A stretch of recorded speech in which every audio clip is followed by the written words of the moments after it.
Eu vou falar sobre sexo anal.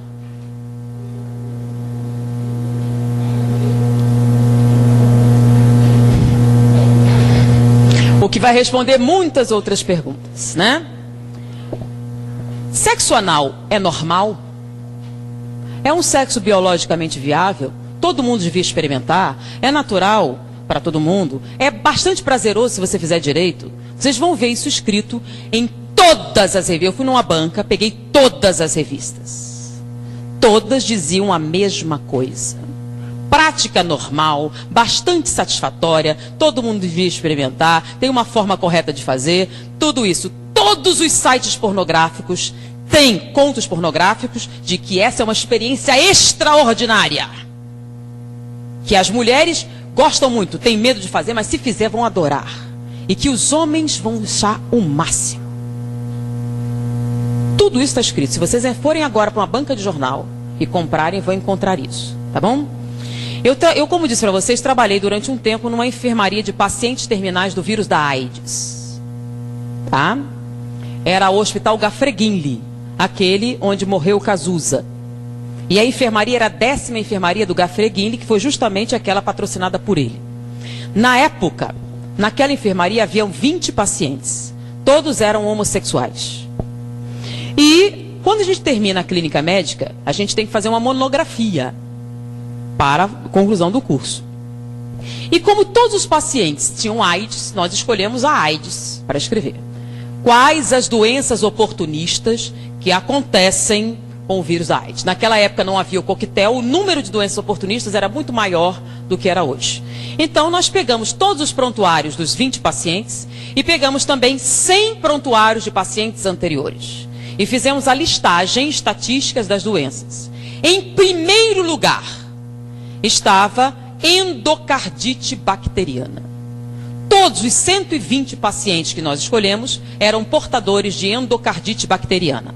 Era a colonização das válvulas cardíacas por bactérias. Então nós colocamos, primeiro da lista, endocardite bacteriana. Segundo lugar, aí tinha pneumociste carini, tinha tuberculose, tinha um monte, aí a gente ficou colocando. Quando a gente foi apresentar para o professor, ele pegou assim, peraí, tá errado. Aí ele riscou bacteriana. Eu fiquei, mas por quê? Todos, aí eu falei, faça. Eu fui lá, todos tinham. Aí eu fui no outra enfermaria. Todos eles tinham endocardite bacteriana.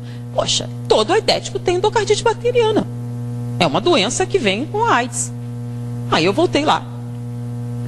Bom, todo paciente imunodeprimido produz inicialmente endocardite bacteriana. Ele disse, não. Disse, mas todos os nossos pacientes têm. Ele disse, mandou ir noutra enfermaria com pacientes terminais, com câncer e outras doenças degenerativas. Nenhum deles tinha endocardite bacteriana. Todos estavam imunodeprimidos. Eu fui na área imunológica. Nenhum paciente imunodeprimido tinha endocardite bacteriana. Bom, endocardite bacteriana não é uma complicação daqueles imunodeprimidos. Então é o quê? Aí esse professor me explicou os fatos da vida, não de maneira tão agradável como vou fazer para vocês, né? Então ele me explicou que isto não era decorrente da AIDS, era decorrente do sexo anal. Como assim? Eu não entendi, ele teve que me explicar e não foi muito agradável.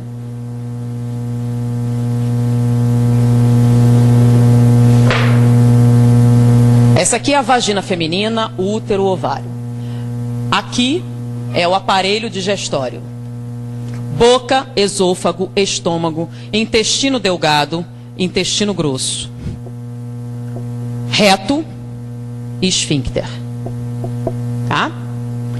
A única coisa que eles têm em comum é serem cavidades. Tá bom? Então essa cavidade aqui faz parte da função sexual. É um órgão sexual. Ele foi criado para quê? Para o ato sexual. Ele foi projetado para isso. Isso aqui faz parte do aparelho digestivo ou digestório. Ele foi projetado com o objetivo de absorção de alimentos.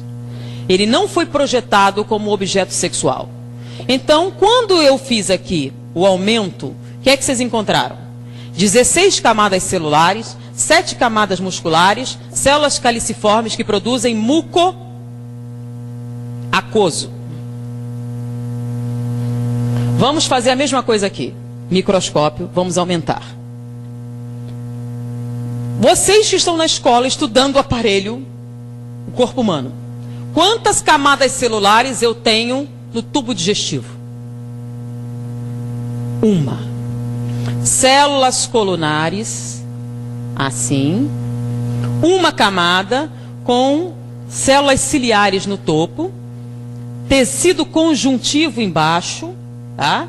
E aqui o plexo esplênico, que são aquelas veias que carregam tudo para a veia cava e distribuem para o coração, tá? Eu tenho células caliciformes também, que produzem muco, mas não produzem muco aquoso, produzem muco seroso, com S. O muco seroso tem por função proteger o tubo digestivo dos ácidos estomacais. Quando você faz autópsia, você tem que usar todo um aparato para que você não tenha queimaduras graves com os ácidos estomacais. Se você enfiar seu braço sem proteção no estômago de um cadáver recente, você vai perdê-lo. As queimaduras serão muito intensas. Porque, lembram que o que acontece com um bife mastigado no estômago? Vira líquido. É ácido. E bife é carne. É um pedaço de bife do seu braço, naquele ácido vai virar líquido. Então, os ácidos estomacais são altamente corrosivos. Por que não corrói seu estômago? Porque você tem, quando você faz endoscopia, uma camada brilhante que protege o estômago dos ácidos. É o muco seroso. O muco seroso, além de proteger dos ácidos, ele aumenta o atrito. Porque se o alimento passar muito depressa, o que acontece? Diarreia e você morre. Então o alimento tem que passar devagar para que você possa absorver os nutrientes, né? Você absorve os açúcares, as proteínas, as substâncias, as vitaminas. Então o muco seroso aumenta o atrito, enquanto o muco aquoso diminui o atrito. 16 camadas celulares, uma camada celular. Aqui em volta eu tenho só uma camada muscular, que dá a volta, que é a que faz os movimentos peristálticos. Só uma, precisa de mais? Não, é uma camada que empurra o bolo alimentar ao longo do tubo digestivo. E no final você tem um esfíncter, que é um nervo, que serve o quê? Para reter as fezes. Só isso, não tem outra função. Ele relaxa, você libera. Então, quando você compara os dois, tem comparação possível? Não. Então, quando você atrita aqui, não tem nenhum problema. Quando atrita aqui, o que acontece? O que acontece no ato sexual? Atrito. Intenso. Quando você atrita, se você for fazer uma cirurgia e correr o risco de abrir o intestino, qual a preparação pré-operatória? Vocês não são tudo criancinha, né? Tem uma noção. Você não pode entrar na internet.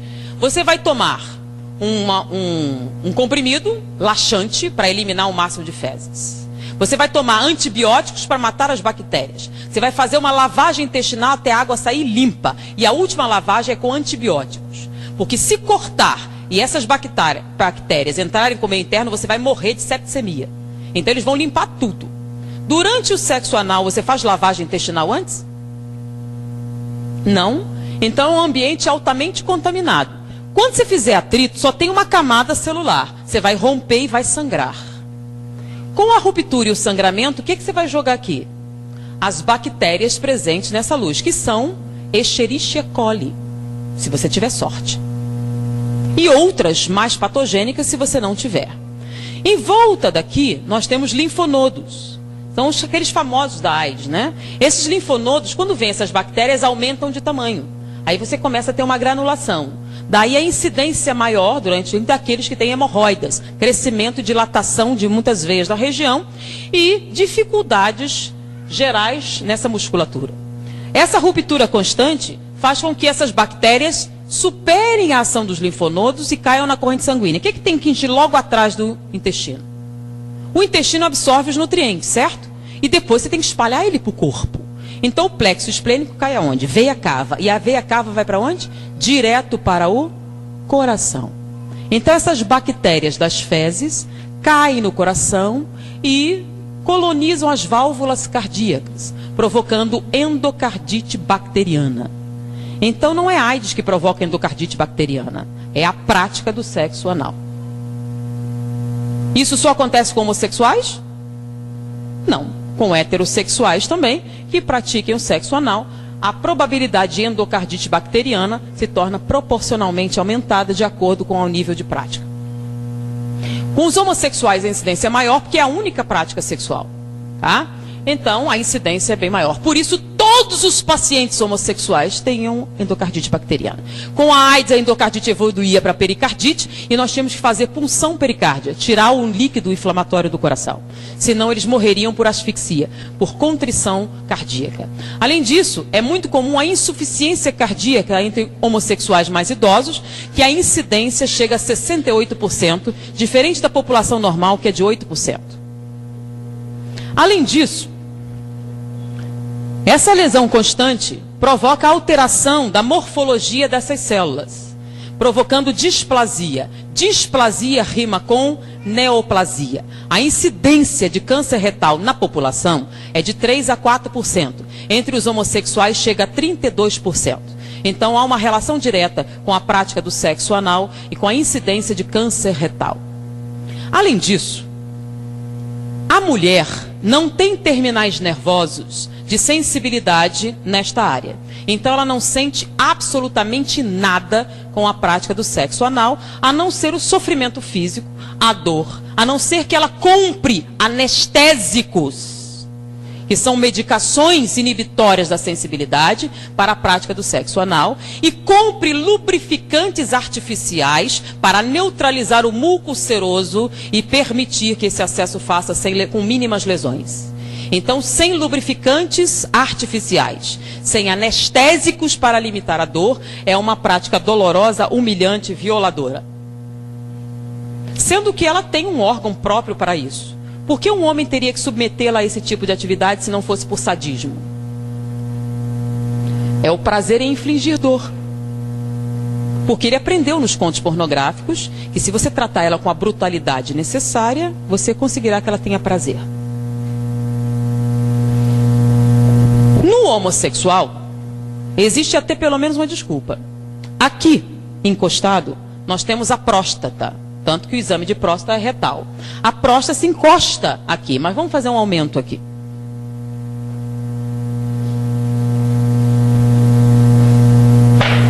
Então nós temos aqui o pênis. E aqui atrás nós temos a próstata, tá? Vou aumentar a próstata, ela não tem esse tamanho, ela está aumentada. A próstata, a parte da frente, que dá para os corpos cavernosos, ela tem uma camada córnea. O que é córnea? Espessa, de tecido cartilaginoso. Com que objetivo? No ato sexual não há impacto? Então, se há impacto, para proteger a próstata, que produz o líquido seminal, que vai nutrir os espermatozoides e permitir a sua reprodução, essa camada córnea protege do impacto frontal. Então não há nenhum problema para a próstata o ato sexual. Mas se você impactar por trás, então o ato sexual homossexual tem que ser necessariamente violento. Você tem que bater com força para atingir a próstata. Então é o sexo anal e ele tem que ser violento. Então, a não ser que vocês conversassem pessoalmente com alguém, ninguém ia contar. Então, você vai bater com força. Se você bater com força suficiente e traumatizar a próstata, ela sangra. Porque essa parte de trás não tem camada córnea. Não se esperava na natureza nenhum impacto posterior. Está protegido pela espinha e pelo intestino. Você bate com força, traumatiza a próstata, ela sangra. Quando ela sangra, produz células inflamatórias. Ela incha. Se ela inchar e você bater com força suficiente, você vai atingir esse feixe nervoso aqui, que dá origem, que está ligado aos corpos cavernosos. Você pode provocar uma ereção. Se você continuar batendo com força suficiente e inchá-la o suficiente, ela pode sensibilizar os corpos cavernosos e você pode até ter, lá pela quarta ou quinta experiência, uma ejaculação. Mas você só vai conseguir essa ejaculação se após essas múltiplas experiências você conseguir a hiperplasia de próstata, sua próstata estiver inchada. Com o passar do tempo e esses múltiplos traumatismos da próstata, ela começa a produzir células displásicas também. Displasia rima com neoplasia. O índice de câncer de próstata na população é grande, até porque não se fazem os exames correspondentes. E existem outras motivações. Então, está alto. Hoje em dia, eles têm chegado a 18%, 20%. Entre os homossexuais é de 68%. Por quê? Porque a prática sexual que eles utilizam pressupõe o câncer de próstata. Não vou nem falar dos problemas que se tem a nível urinário, a nível renal, decorrentes dessa prática. Eu pergunto, tudo isso que eu falei, procurem num livro de fisiologia médica, ou cheguem para qualquer médico e perguntem, tem algum erro nisso? Alguma dessa estrutura anatômica está errada, ou equivocada, ou transtornada? Diante do que ele aprendeu na faculdade de medicina, se você fizer isso, não é isso que vai acontecer? Não é isso que acontece? Então me diga, o sexo anal é natural, biologicamente muito bom, extremamente agradável, saudável, produtivo, uma prática natural que todo mundo devia experimentar um dia? Mas é o que está escrito na literatura. Baseado em que eles dizem essas coisas? Baseado nos contos pornográficos. Baseados nos objetivos de quê? Com esse tipo de prática, o que você tem? Você tem alguém obtendo prazer no sofrimento de outro ser humano. Você pode até se submeter, e muitos se submetem. Inclusive, nós trabalhamos no Instituto Médico Legal há um tempo. Nosso professor era diretor do Instituto Médico Legal. E naquela época não havia o divórcio. Você, para conseguir a separação judicial, você tinha uma medida cautelar. Se você provasse maus tratos, você conseguia isso facilmente. Então, muitas mulheres chegavam falando sobre o abuso. Muitas delas iam preferir o sexo anal, porque nessa situação, como ele queria que ela fizesse isso, e já era um sofrimento, ele era menos brutal. No sexo normal era tão brutalizante, que ela preferia esse, que já doía só pela coisa, então eles batiam menos. Então, diante disso aqui, que as pessoas dizem ser natural, pensem um pouquinho a respeito do que vocês leem, do que vocês escutam, do que dizem na malhação, nas novelas. Tá? E o engraçado é alguns ginecologistas dizerem que o sexo... Eu queria pegar um debate, eu ainda nunca tive a chance de pegar alguém que dissesse, só para eu poder perguntar para ele se ele tinha estudado anatomia e perguntar isso. Eu queria saber como é que ele ia responder. Tá? Então eu sugiro, façam uma pesquisa para ver se essa anatomia que eu falei está correta. Essa análise comparativa para ver se tem razão. E façam essa análise. E me digam se é uma prática saudável. Tá bom? E eu acho que depois disso, muitas perguntas que poderiam sair já são respondidas. Pensem um pouquinho mais. Pensem nas consequências. Pensem no futuro. Pensem no que vocês precisam realmente para serem felizes. E diante disso, vamos orar mais, pedir inspiração, suavizar nossos sentimentos e principalmente não fazer aos outros o que não gostariam que fizessem a você, uma máxima muito importante em nossa vida. Principalmente vocês que são jovens. Vocês têm a oportunidade de ter essa informação. Dividam com seus amigos, dividam com seus pais, dividam com outras pessoas. A partir de hoje, vocês sabem muito mais do que a média dos outros jovens. Foi um prazer estar com vocês. Até a próxima oportunidade.